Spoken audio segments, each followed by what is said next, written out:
Semoga Allah selalu membimbingmu, dan biarlah angin menuntun langkahmu.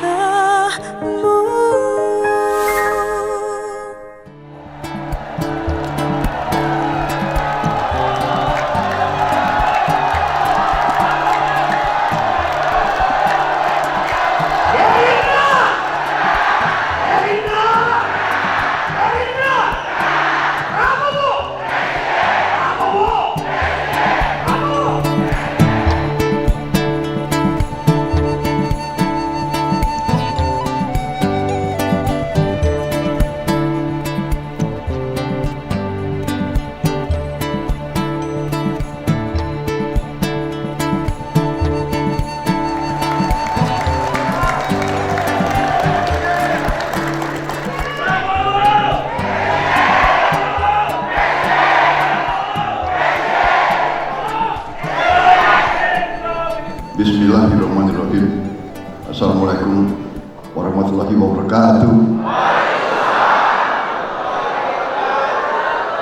Sampurasun. Saya buka dengan pantun.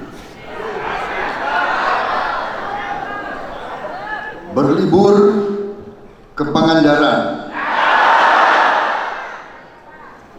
naik kapal. Kapal berlabuh di dermaga. Bila saya ucapkan salam, hendaknya Anda jawab dengan lantang dan bertenaga. Gerindra! Gerindra! Gerindra!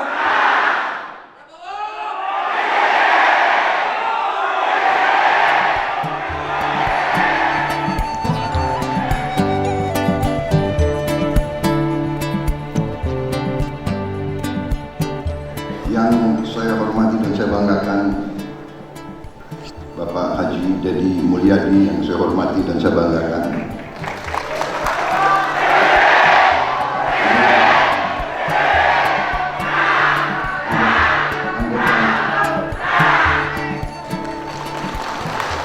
Laporan di sini total hadir 1.506 orang.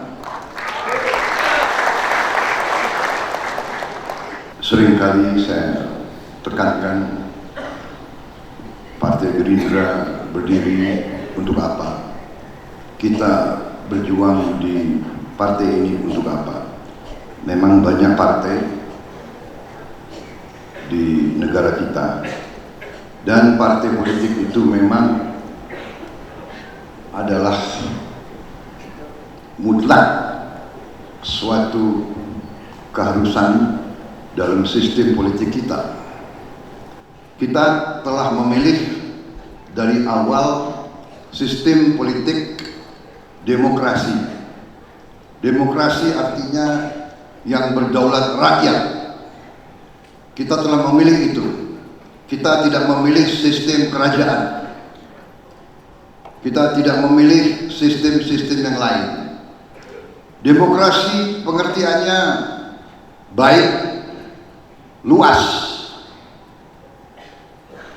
berdaulat rakyat, berkuasanya rakyat. Suatu konsep yang bagus, suatu konsep yang sangat indah, suatu konsep yang besar, tetapi pelaksanaannya belum tentu seindah konsep itu, belum tentu sesuai dengan cita-cita pendiri-pendiri bangsa kita. Tapi prinsipnya adalah rakyat yang berkuasa. Tetapi demokrasi adalah sesuatu yang tidak mudah kita lakukan. Karena apa? Seiring dengan sistem politik yang kita cita-citakan, terdapat hal-hal mendesak yang mengejar kita. Hal-hal mendesak yang mengejar kita adalah masalah makan untuk bangsa dan rakyat kita. Jadi tantangannya adalah demokrasi yang kita bangun, tetapi tuntutan kebutuhan rakyat yang mendesak mengejar. Bangsa yang berhasil, bangsa yang kuat, bangsa yang survive adalah bangsa yang bisa menjamin makan untuk rakyatnya sambil membangun sistem politik yang bagus. Dan ini tidak mudah. Ini tidak mudah dan banyak negara gagal. Marilah kita melihat ke negara-negara lain. Betapa banyak negara yang kaya, punya sumber alam yang luar biasa, tetapi elitnya, pemimpin-pemimpinnya tidak punya suatu kesadaran akan perannya, sehingga yang terjadi adalah banyak sekali perpecahan, terjadi perang. Mari kita lihat Sudan, negara tidak miskin, punya emas, punya segala macam mineral, punya minyak, punya gas. Perang, saudara. Dua jenderal ingin jadi nomor satu. Ibu kota perang, jutaan rakyatnya hilang rumah, jadi pengungsi. Libya sangat kaya, minyaknya luar biasa, gasnya luar biasa, pecah sudah berapa tahun. Sekarang mereka bilang tidak mungkin damai kecuali nanti mungkin harus didirikan dua negara, mungkin Libya Timur, Libya Barat. Saudara-saudara, kita patut bersyukur bangsa kita sampai sekarang ini seperti ini. Saudara-saudara sekalian, berkali-kali saya bicara di mana-mana, saya ingatkan negara kita, Nusantara kita, yang kita tadi kita nyatakan dalam lagu kebangsaan kita, ya, Indonesia Raya,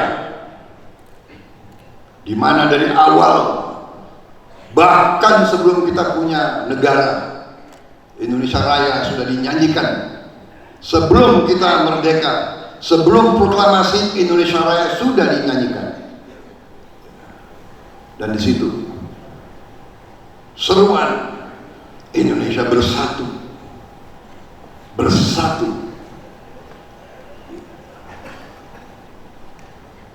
bangunlah jiwanya, bangunlah badannya untuk Indonesia Raya, bangunlah rakyatnya, bangunlah untuk Indonesia Raya. Itu cita-cita, itu idaman, itu impian pendiri-pendiri bangsa kita, pejuang-pejuang bangsa kita, yang banyak tidak melihat Indonesia merdeka. Berkali-kali saya katakan, memang kita kadang-kadang tidak sadar betapa besar bangsa kita, negara keempat dari segi jumlah penduduk, negara keenam dari segi kekayaan sumber alam, mungkin negara pertama dari segi keanekaragaman biodiversity, tanaman, segala macam tanaman, yang bermanfaat untuk kehidupan manusia ada di bumi kita. Saudara-saudara sekalian, ratusan tahun Nusantara kita didatangi. Karena apa? Kalau bukan karena kita kaya, mereka nggak akan datang ke sini. Ratusan tahun silih berganti. Awalnya dari India, makanya dulu kita banyak kerajaan-kerajaan Hindu, Buddha dan sebagainya. Habis itu silih berganti negara-negara Eropa. Portugal, disusul Spanyol, datang lagi Inggris, datang lagi Prancis, datang lagi Belanda. Belanda datang nggak pulang-pulang. Terpaksa kita usir dengan berdarah, dengan puluhan tahun, puluhan pertempuran, ratusan, ribuan pejuang yang gugur. Saudara-saudara, jadi ini ternyata adalah pelajaran hukum peradaban manusia. Manusia condong untuk merebut kekayaan manusia lain untuk survival, untuk menjadi kuat. Ini sifat dan ternyata yang berlaku dalam sejarah peradaban manusia adalah hukum kekuatan. Antara lain yang disebut sekarang di banyak negara, yaitu hukum Thukydides. Thukydides adalah seorang ahli sejarah Yunani 2500 tahun yang lalu. Dia menulis buku setebal luar biasa tentang sejarah perang antara Athena dan Sparta. Buku tebal. Tapi yang diingat, yang diajarkan di sekolah-sekolah politik dan di sekolah-sekolah strategi dan di sekolah-sekolah perang di negara-negara yang besar hanya satu kalimat, yaitu yang berbunyi, the strong will do what they can and the weak suffer what they must. Kalian kena caleg-caleg Gerindra, pasti bahasa Inggrismu baik sekali. Betul? Betul? Tahu kan artinya? Loh, kok ragu-ragu? Caleg Gerindra loh. Caleg Gerindra itu harus bisa bahasa Inggris. Jangan maunya kunker aja nanti ke luar negeri. Yang gak bisa bahasa Inggris gak boleh ke luar negeri.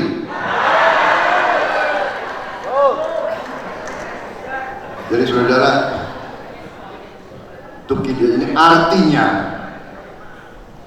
artinya the strong, yang kuat, akan berbuat what they can, apa yang dia mampu berbuat, apa yang dia bisa berbuat.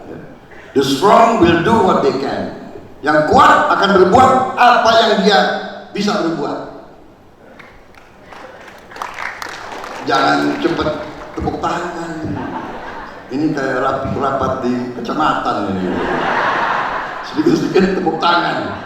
Tunggu dulu, belum selesai. The strong will do what they can. Yang kuat akan berbuat apa yang dia bisa berbuat. Kalau dia lihat kamu lemah, dia ambil kekayaanmu karena dia bisa. The weak, yang lemah, suffer, menderita what they must, apa yang dia harus menderita. Jadi ini diajarkan di sekolah-sekolah politik, sekolah-sekolah strategi, hampir di semua negara yang hebat. Yang saya heran, ya, di sekolah-sekolah militer Indonesia, saya belum pernah dapat ini pelajaran ini. Mungkin saya yang pertama ngajarin di sekolah-sekolah di Indonesia. Kalau saya di Sesko, kalau saya di Lemhanas, kalau saya di fakultas-fakultas, kalau saya di antara profesor-profesor, pasti saya ajar ini. Dan di Gerindra saya ajarkan kepada kalian, the strong will do what they can, the weak suffer what they must. Nah sekarang kita harus bisa jawab kepada diri kita dan kepada rakyat kita, kita mau jadi lemah atau mau jadi kuat? Kita mau jadi lemah, kita diinjak-injak, kita dibikin kacung bangsa lain. Kita mau seperti itu?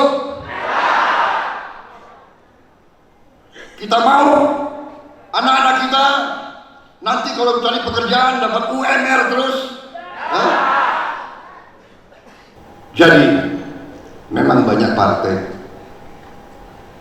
memang banyak tokoh, tapi saudara-saudara yang di Gerindra, saya mau tanya, yang sudah pernah ikut kaderisasi di Hambalang berapa? Angkat tangan. Wah, lumayan juga.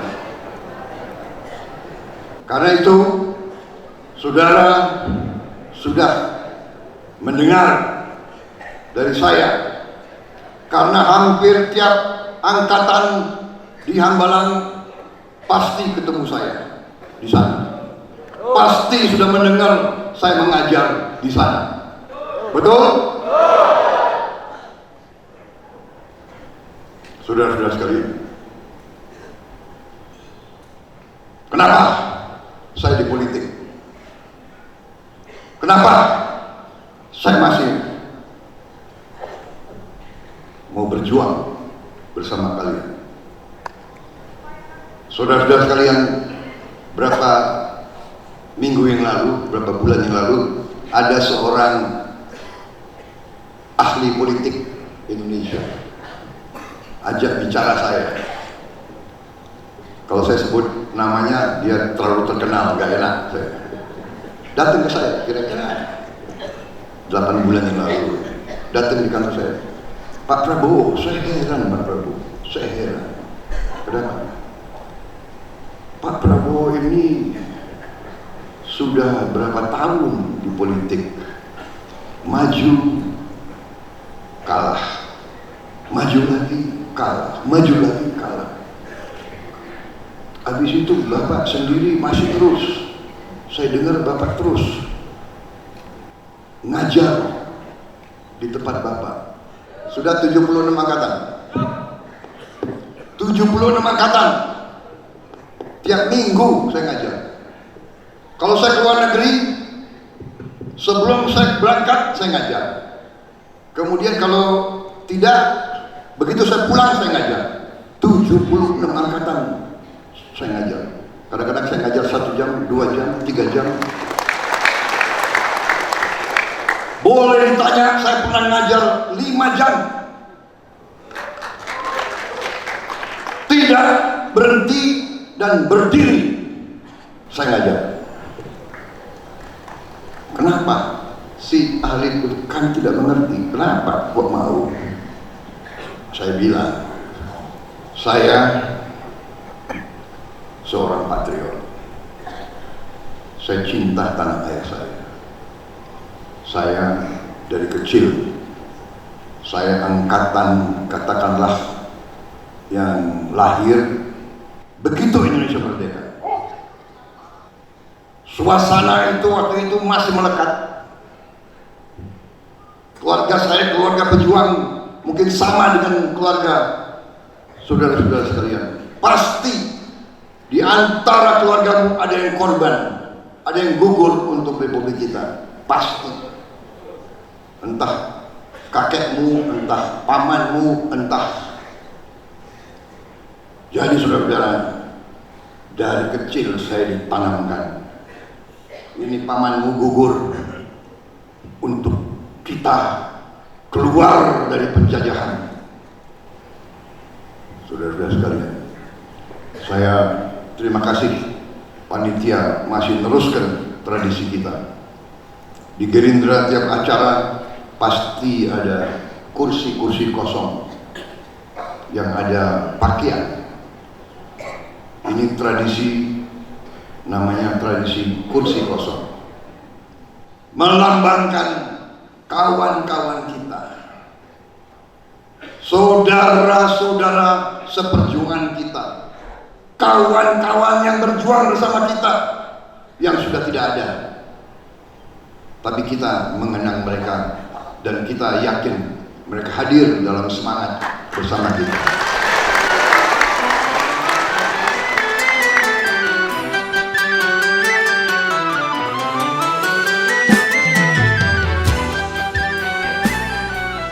Empty chairs, ini tradisi sebetulnya dari tentara-tentara di mana-mana. Jadi kita tidak lupa, Gerindra lahir waktu kita mendirikan partai ini, banyak juga yang korban. Mendaftar ke kecamatan di Indonesia Timur, nyebrang ke kecamatan perlu mungkin 1 hari 1 malam, kadang-kadang 2 hari, di laut, di ombak yang besar, ada yang hilang. Waktu kita mendirikan Partai Gerindra tahun 2008, saya ingat Januari Februari musim hujan lebat, Jawa Tengah banjir, apalagi Indonesia bagian timur. Waktu kita daftar pun sudah ada korban, dan seterusnya dan seterusnya. Dalam perjalanan kita 15 tahun, ada satu fenomena, banyak partai lahir dan hilang. Kadang-kadang hidupnya juga masuk golongan partai 0, kita bersyukur. Begitu kita berdiri, begitu kita lolos, begitu kita masuk parlemen, dan setiap pemilu kita tambah, kita tambah, kita tambah. Jadi si ahli politik, kenapa Prabowo sudah kalah? Sudah saya bilang, seorang pejuang sejati, seorang patriot, tidak mengenal menyerah.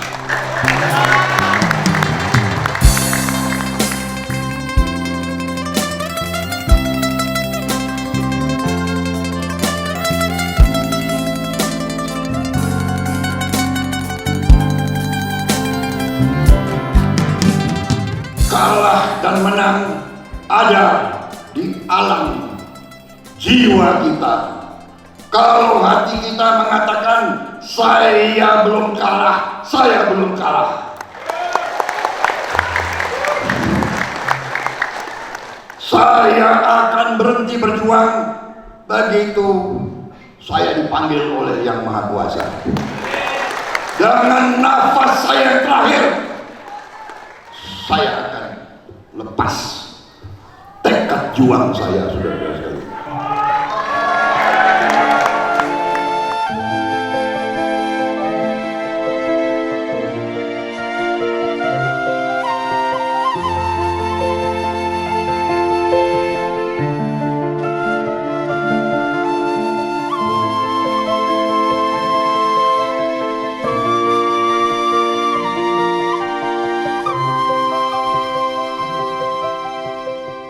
Saudara-saudara,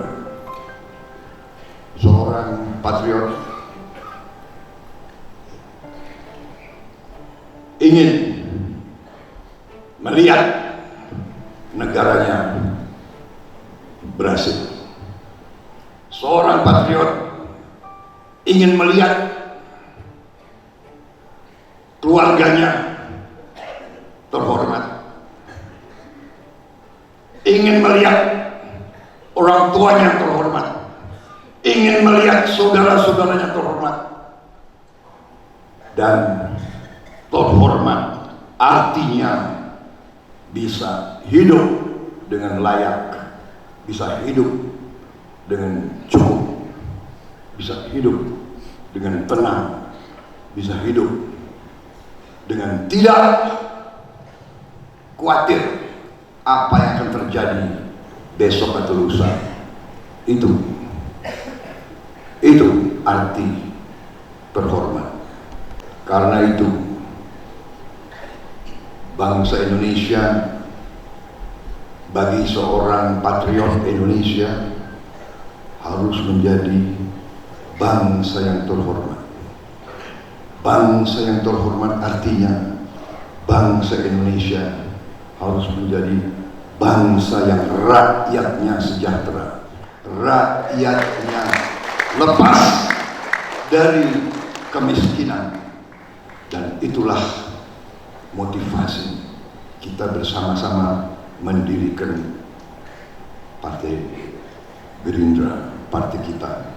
Itulah kenapa saya merasa perlu untuk sekali lagi saya bicara kepada saudara-saudara sekalian yang telah memutuskan menjadi caleg, telah memutuskan ingin berjuang di bawah panji-panji Gerindra,